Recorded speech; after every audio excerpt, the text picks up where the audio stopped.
inzira y'ibihe. Buri munsi ni ipaji nshya y'amateka yandikwa mu isi, nayo akaba uruhererekane rw'ibihe byahise ubundi akanisubiramo. Inzira y'ibihe, ikiganiro cy'amateka kuri Radio Rwanda.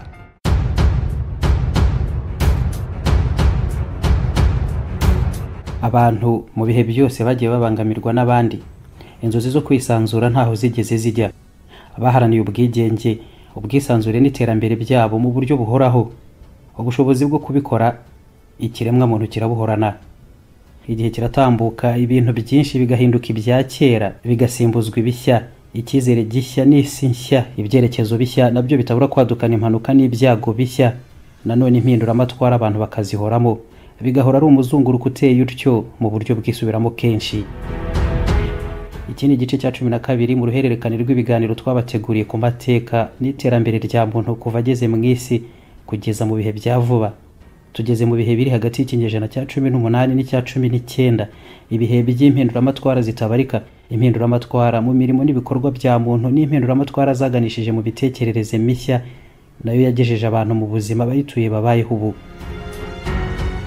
Mu kwezi kwa 10 1781 mu bice bya Pennsylvania, umugabo umwe wenyine yacaga mu mashyamba asimbutse ifarashi y'amasigamana atwaye urwandiko rwari rugiye kuba ishingiro ry'impinduka zikomeye zanakwirakwiye mu bice byose by'isi. Abaturage b'Abanyamerika bigumuye bakegura intwaro, bari baraye batsindiye ingabo z'Abongereza ahitwa Yorktown muri Virginia. Ni urugamba mu buryo budasubirwaho bari bamaze gutsinda ingabo z'ubwami bw'Ubwongereza, bazunguruka abasirikare babo. Icyo gihe 7,000 muri bo babataye muri yombi muri iyo ntambara yari imaze imyaka 6 irwanwa. Bari abaturage bigumuye begura imbunda, ibihumbi byinshi muri bo nta handi bigeze bahurira n'ibikorwa bya gisirikare, nyamara aha bari bamaze gutsinda ingabo z'igisirikare cyari gihambaye kurusha izindi ngabo zose zariho mu isi. Ils ont battu l'Empire britannique, le Big Boss. Batsinze ubwami bw'abami bw'Abongereza, the Big Boss nk'uko babwitaga. Ni impinduramatwara za rubanda zakozwe mu buryo bwihariye. Abagabo, abana n'abagore, mu mirima, ku misozi, mu mijyi n'ibyaro, bose bari bishyize hamwe. Abanyamerika kimwe n'igihugu cyabo bavutse mu mpinduramatwara n'intambara nk'iyo. Nta kabuza iyi ni intsinzi ifite isoko mu cyifuzo n'uburenganzira buri wese yumvaga afite ku giti cye, ari ikintu agomba kurwanira ku buryo nta wakimwambura ngo azabimwemerere. Nicyo gitekerezo cyabasunikiye kujya imbere mu rugamba, ntibacike intege. C'est elle qui a poussé les hommes à avancer.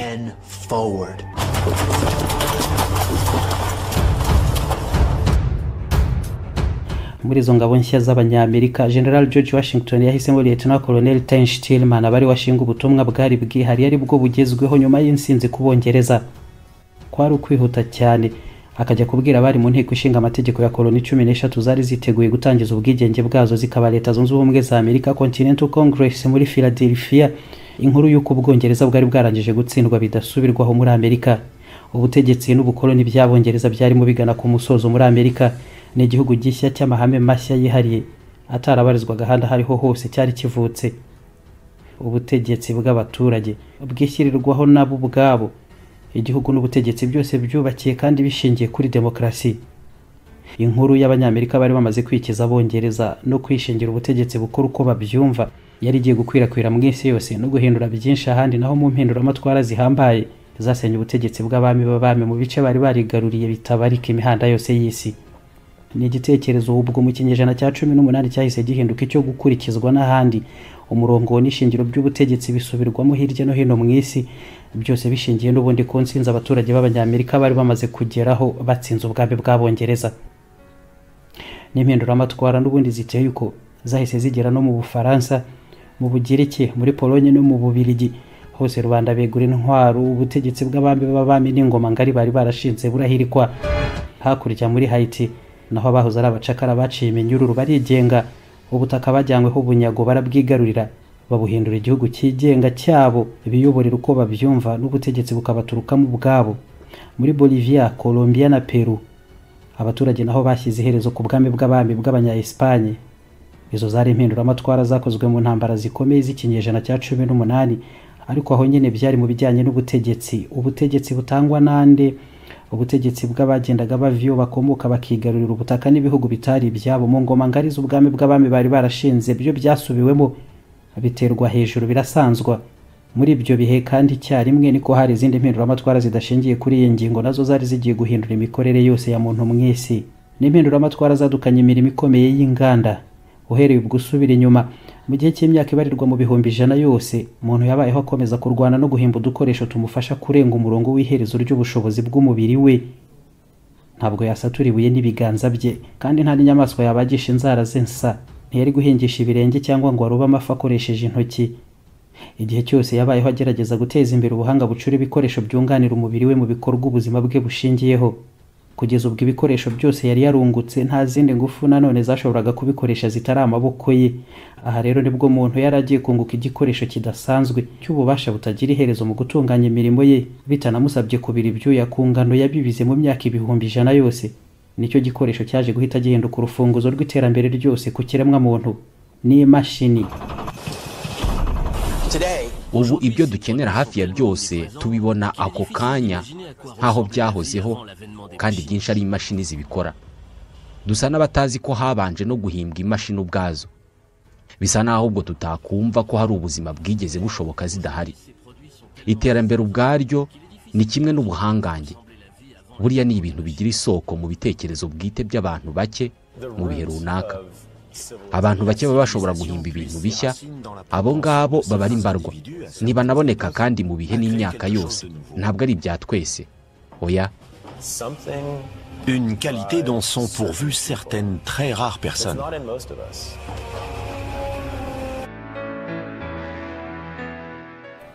Mu 1768 mu majyaruguru y'Ubwongereza, Richard Arkwright yaramaze igihe kinini ahugiye ku guhimba imashini ikora indodo n'ibitambaro mu ipamba. Yafatanije na bwana John Kay wakoraga amasaha. Uyu yaraje kumwongereraho icyitwa precision. Imashini ikaba igikoresho gikora ibintu kimwe ku ngano imwe mu buryo bumwe, nta gihindukaho, kuko kimwe muri ibyo kuburamo bihindura imashini igiporoporo cyayo. John Kay na Richard Arkwright, iyi mashini ya mbere bayicuraga mu ibanga rikomeye, kandi buri gihe mu ijoro bakavuga ibintu byose buhoro buhoro bongorerana. Ryari ibanga rikomeye gucura imashini cyangwa kuyubaka, kuyikora. Abari batuye aho bayiteranirizaga batangiye gukeka ko aba babaga bari gucuragura no gukora indi migenzi ijyana n'imyuka mibi. Imashini bakozagaho imitwe y'intoki yari iya mbere ibayeho, ihinduka n'umusingi washinze ibihe bishya by'imikorere ishingiye ku musaruro w'inganda. Ubwinshi bw'ibitunganirizwa muri izi nganda bwatumye n'imiryango y'abatuye isi bagura byinshi kugeza no ku ngano kenshi itanakenewe. Ni société de consommation. Ibicuruzwa n'ibikoresho bitabagaho kimwe n'ibindi byinshi byari bihenze cyane, kuko byakorwaga n'amaboko n'intoki gusa mu kazi k'imyaka n'imyaka. Imashini n'inganda byatumye biboneka vuba cyane kandi ku bwinshi, ibiciro byabyo biragwa maze binyanyagizwa mu bantu bose. Cyabaye ikinyejana cy'impinduramatwara zashyize ubukire n'ubutunzi bwinshi mu maboko y'abatuye isi. Ibikoresho byinshi ku ijanisha rinini batari kuzigera bakozaho imitwe y'intoki ari iby'abatware n'abambi n'abakire batari benshi, byakwiye muri rubanda. Richard Arkwright akimara gukora imashini ze akamenya no kuzisubiramo akazicuruza, yahise ahinduka umuherwe wa mbere w'umunyenganda wari ubayeho mu isi. Imashini kandi ubwo zahise zadukana ikindi kintu kitari gisanzweho, ahantu hashya h'akazi, uruganda. Toni ijana z'ipamba zo mu Bwongereza abantu bashoboraga gutunganya n'amaboko yabo zigakorwamo indodo z'ibitambaro mu mwaka umwe. Imashini zabwa na Arkwright ku mwaka umwe zashoboraga gutunganya toni zisaga 3,000. Byageze mu 1850 Ubwongereza bushinzemo inganda zibarirwa mu 4,000. Imirimo y'inganda n'ibyazitunganirijwemo nibyo byagennye imibereho, ubuzima n'imikorere yose ku batuye isi kugeza amagingo aya. Ibi byose ariko nanone nta cyari gushoboka hatitabajwe ingufu karemano zihariye zari zigiye gutuma n'izi mashini kuko zibasha gukora, inganda zigakwira hose. Izo ni ingufu zikomoka ku bitare karemano byibumbabumbiye mu nda y'isi mu myaka ibarirwa muri za miliyoni. Charbon cyangwa se coal ni nyiramugengeri. Ikomoka ku binyabuzima byinshi byiganjemo n'amashyamba kimeza ya kera byamaze imyaka miliyoni 300 mu butaka, mu mihindagurikire yatumye buri gace ka nyiramugengeri kaba kifitemo ingufu z'izuba. Nyiramugengeri nayo ikagaragara nk'umwanda n'ibibumbe by'ibyondo n'ibumba biraho gusa. nyamara yifitemo ingufu ntagereranywa ku buryo ari iy'agaciro ubundi katatandukana cyane n'akamabuye y'agaciro yose arangwa no gushashagirana akaba ariyo dushamadukira. Nyiramugengeri nayo yaritabajwe, ubuzima bw'abantu bushyirwa ku wundi muvuduko. N'uwo muvuduko nyawo udasanzwe mu gisobanuro nyacyo cy'iri jambo. Nyiramugengeri yakoreshejwe nk'amakara cyangwa inkwi, itanga ingufu zizungurutse imashini zigakora. Yanatumye ubwo hahita havuka ikoranabuhanga ry'umwuka ushyushye nawe uzungurutse imashini. Ibyo bizana ibihe by'ubwikorezi bushya ku bantu n'ibintu. Gari ya moshi zo zahise zadukana zo ku muvuduko ko kudasanzwe, n'ingano byabanje kugora abatuye isi kwiyumvisha uburyo ibyo byanashoboka byonyine. Gari ya moshi, amatona atabarika y'ibyuma binyerera ku bindi, n'igihu cy'umwotsi w'ingano y'ibicu by'ijuru n'urusaku isiga inyuma yayo ikaba ndende cyane uburyo ipakira abantu isinzi. Ni umuvuduko n'indi ntera idasanzwe ikiremwa muntu bari bamaze gutera mu iterambere. Umwuka ushyushye witabazwa nk'ingufu zizungurutse imashini n'ikoranabuhanga ryahinduye byinshi, kuko icyo gihe cy'abantu bari bafite kugeza ubwo wari umuriro n'ingufu z'amaboko yabo kimwe n'iz'inyamaswa bifashishaga mu kazi n'imirimo, ariko izo zari zirundanirije hamwe mu mwuka ushyushye gusa. Ibyo byatumye inzira za gari ya moshi zitangira gukorwa mu bice bitandukanye ku muvuduko munini cyane. Umuntu yigabije igihe ubwacyo kimwe n'intera abikubira hamwe mu kanya gato. Kurambika ibyuma ku birometero byinshi, umuhanda ugaca ku misozi n'ibibaya, nabyo byarimo ubuhanga bwihariye, bikabamo n'impanuka zitagira ingano, ariko bizana n'ihurizo ryihariye nko kurimbura ibitare mu misozi ya Appalache muri Leta Zunze Ubumwe za Amerika, hacurwa inzira ya gari ya moshi ihuza Baltimore n'ibice bya Midwest ku birometero 600 mu misozi. Amerika yari mu mpinduka zikomeye. Ibyo byose ariko nyiramugengeri, umwuka ushyushye uzungurutse imashini na za moteur, gari ya moshi n'inzira inyereraho, kongeraho n'ibyiyumviro bishya ku bazigendagamo, n'umuvuduko udasanzwe. Mu bihe byose abantu batwawe n'igitekerezo cyo kunyaruka no kwihuta kurusha uko bari basanzwe babikora n'amaguru yabo, kwihuta no kugera kure.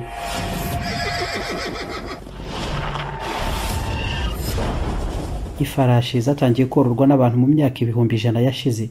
Izo zabahaye ubushobozi bwo gukuba inshuro nyinshi cyane intera ubwabo bashoboraga kugenza amaguru masa.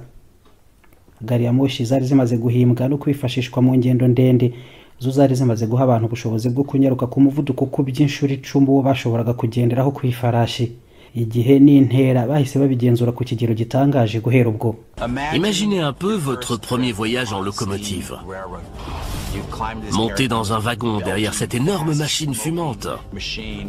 Utekereze ku rugendo rwa mbere muri gari ya moshi, ukinjiramo ukicara neza, noneho mu mashini nk'iyo ngiyo y'ubunini budasanzwe icumba imyotsi yirabura impande zose. Ni umuvuduko wafungura ibirahuri ugashyira hanze umutwe, ukaba wakumva neza ko ushobora kugushwanyaguza ibiha n'amaso akaba yaguturumbuka mu gihanga agatakara. Muri ibyo bihe umuvuduko wa gari ya moshi wari ikintu kidasanzwe. Nta wari uzi ko umubiri w'umuntu wari gushobokana n'uwo muvuduko. Byari agahebuzo, ari nko kwirambika ku muyaga ukaguhana ingufu mu byerekezo wishakira. Benshi bazitegaga bagira ngo banirire iminyenga, bagahumiriza ngo bumve uko bigenda mu gihe umubiri wabo ushyizwe ku muvuduko wa mbere uhambaye bari bungutse kuva babaho. Mu masaha make gari ya moshi zashoboraga kugeza abantu mu ntera batashoboraga kugeramo mu rugendo rw'ubuzima bwabo bwose. Hose mwese inzira za gari ya moshi zagiye zihuza ibyaro bya kure cyane n'imijyi minini. Aho zanyujijwe byatumye hubakwa imijyi itabarika, zahaye abantu uburyo bwo kwimuka bava hamwe bajya ahandi, bakabikora mu buryo bwihuse.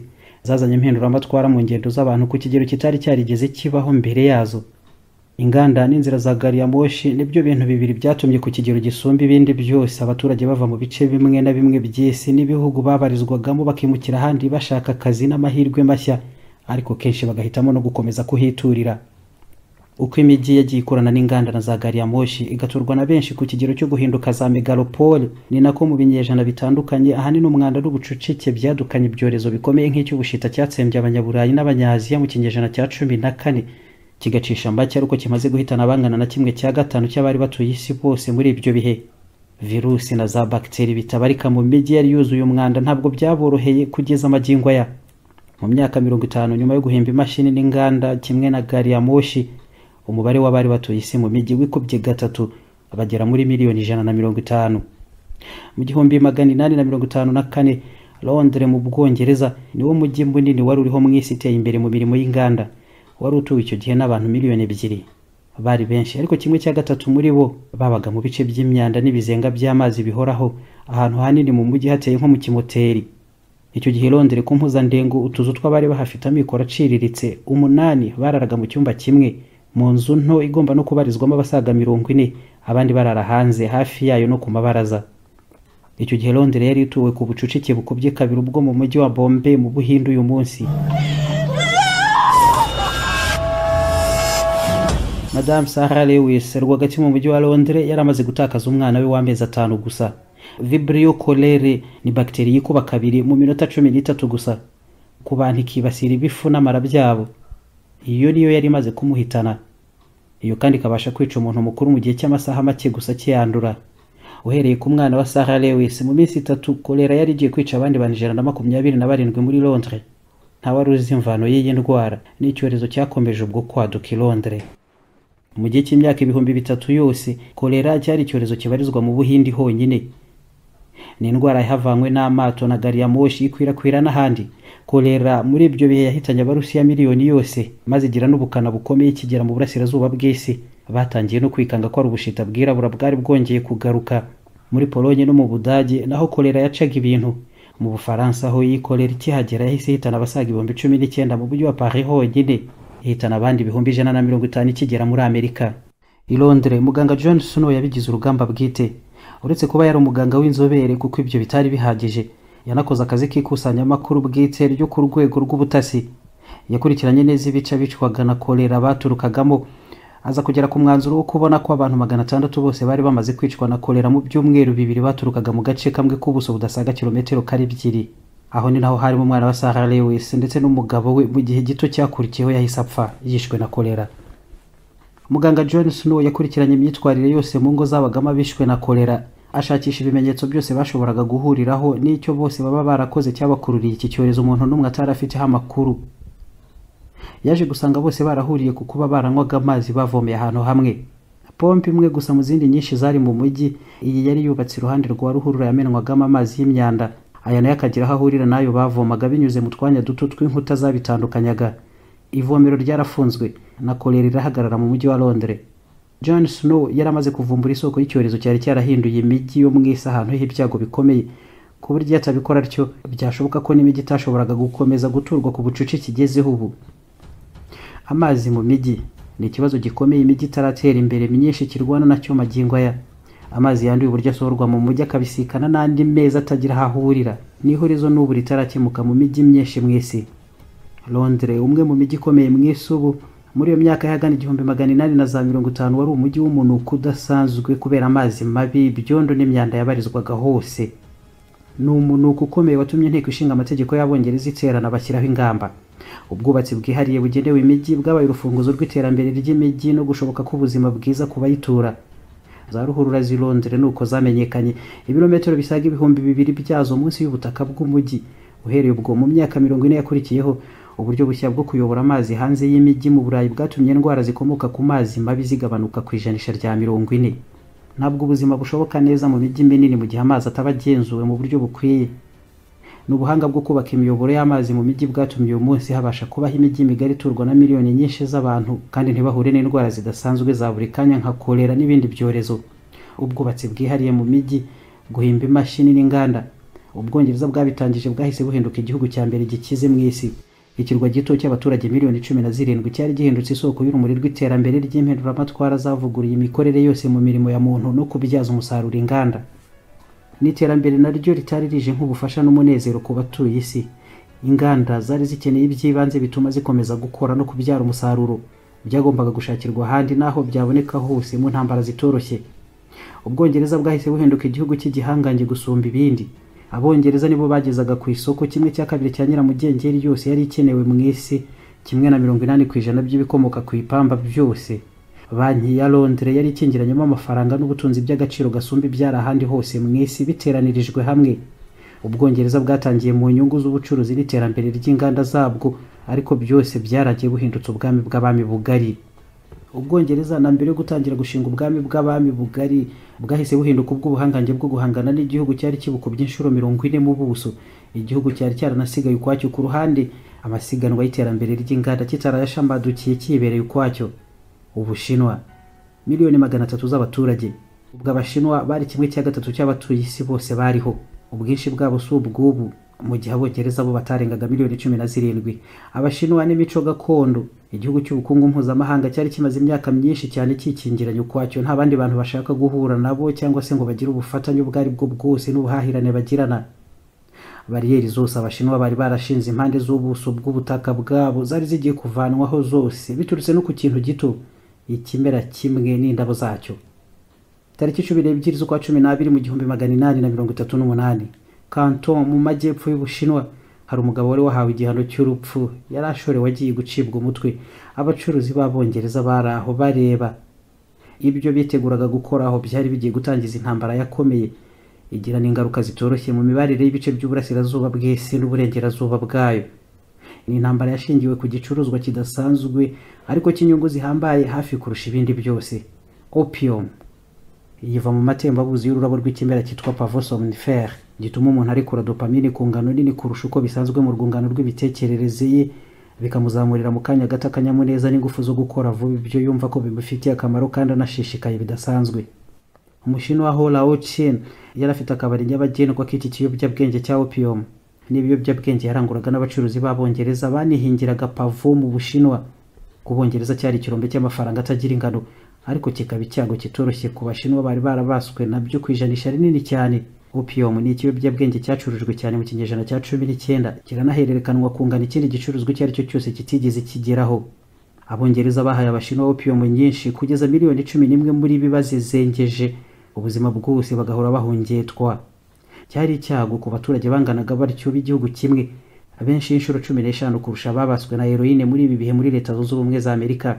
Ububiko bw'amafaranga n'ifeza mu Bushinwa byose byashiriye muri opium y'Abongereza, kandi nta bushobozi Abashinwa babaswe nayo bari kugira bwo kuyikuraho. Icyo gihe kandi mu Bushinwa babaswe cyane n'iki kiyobyabwenge kurusha abandi barimo n'abategetsi n'abaherwe kurusha abandi. Igihugu cyaraguye, ubutegetsi mu Bushinwa abari bakiri bazima bandikiye umwamikazi w'Ubwongereza bati, bavana hehe uburenganzira bwo gucuruza iwacu ibicuruzwa bigambiriye kugirira nabi abaturage b'Abashinwa. Irari ry'amafaranga ryabagejeje inaha ryavanyemo rite Abongereza banyu ubwenge bwose bwo kubasha kumenya no gusobanukirwa ingaruka z'ibikorwa byabo ku baturage bacu. Reka tubabaze, umutimanama wanyu mwebwe uba hehe? Umwami w'abami w'Abashinwa yaciye iteka avuga ko nta Mushinwa n'umwe wemerewe kunywa no gutumagura opium kimwe n'ibindi biyobyabwenge, nubwo nawe ubwe yari mu barangije kubatwa n'iki kiyobyabwenge cya opium. Ahanywebwaga ibiyobyabwenge ubusanzwe hari hemewe mu Bushinwa, ariko hose harafunzwe, ndetse n'Abashinwa basaga 2,000 bakoranaga n'Abongereza mu kubicuruza batawe muri yombi bakatirwa imyaka myinshi y'igifungo, abandi bacibwa imitwe. Muri bo niho harimo Ho Lao Chin wari umufatanyabikorwa na benshi muri aba Bongereza.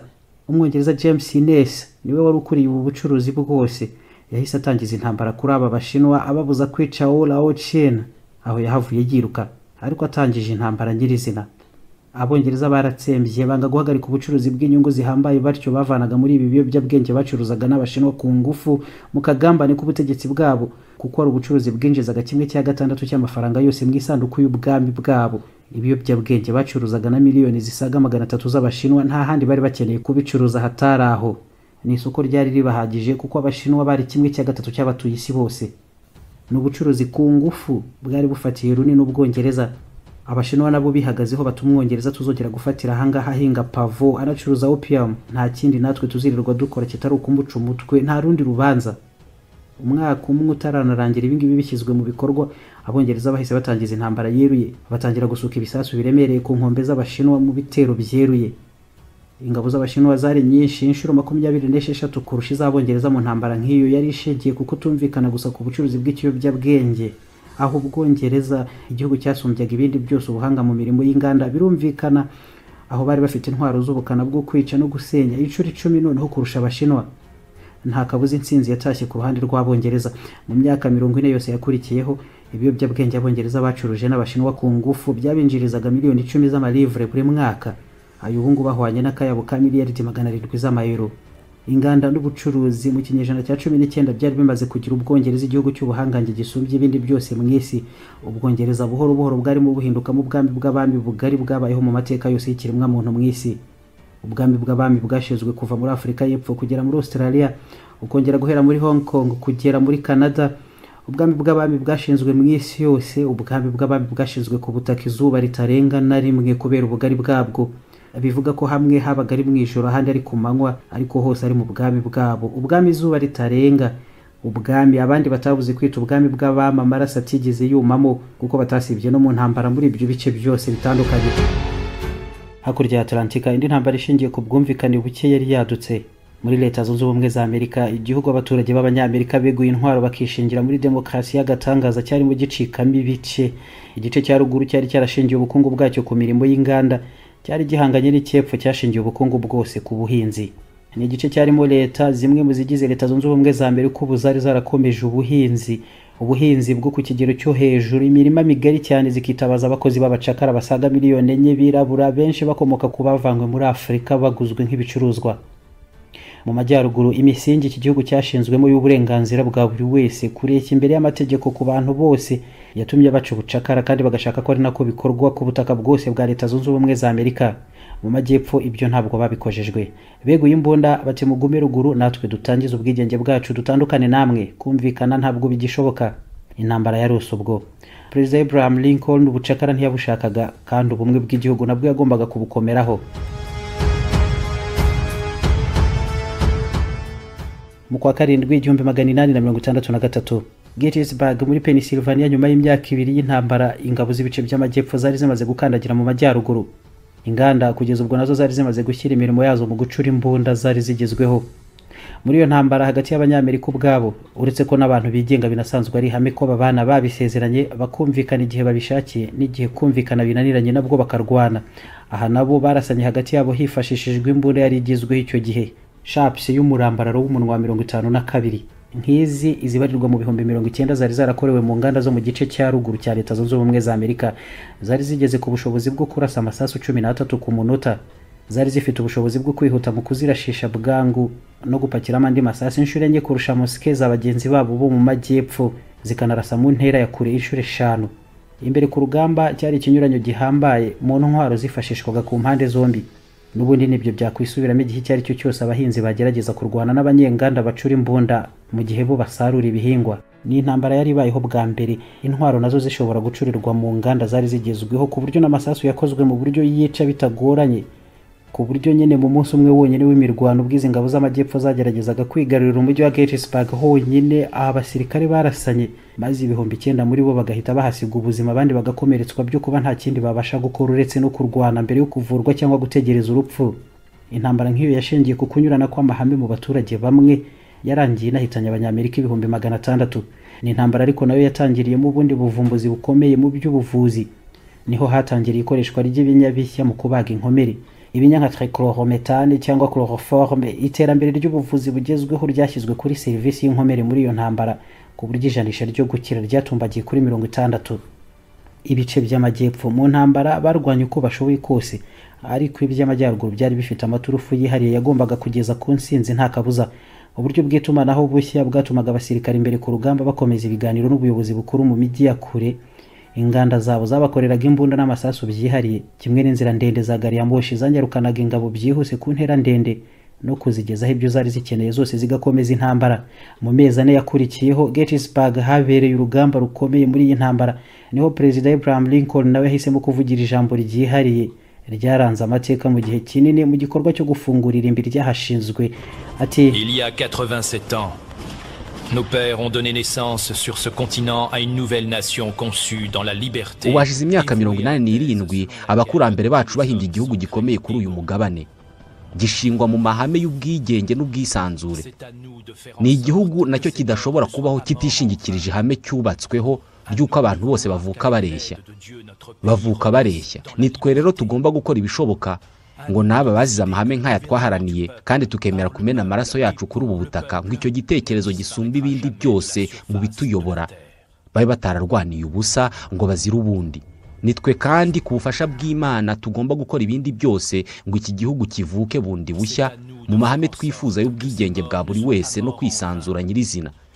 Ni natwe kandi tugomba gukora ibikenewe byose ngo hose mu isi ubutegetsi bw'abaturage bushyirwaho nabo akaba ari bo bukorera, ntibuzigere buzima cyangwa se ngo bucike na rimwe. Pour le peuple ne disparaîtra jamais de la surface de la terre.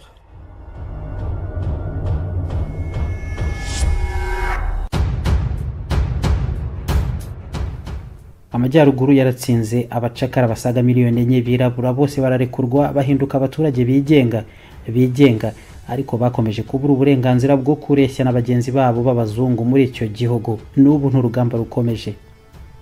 Mu gihe cy'imyaka mike hagati y'ikinyejana cya 18 n'icya 19 abantu bungutse ibitekerezo bishya byabahaye ubwisanzure, uburenganzira n'ubwigenge mu isura nshya y'ubutegetsi bashinze mu bice bitandukanye by'isi, kandi babasha kugenzura ingufu nshya n'iterambere rishya byose byabagejejeho. Imashini n'inganda, gari ya moshi n'ibindi bitandukanye nabyo byahinduye isi biyiganisha mu mibereho y'ubu. Naho butaha.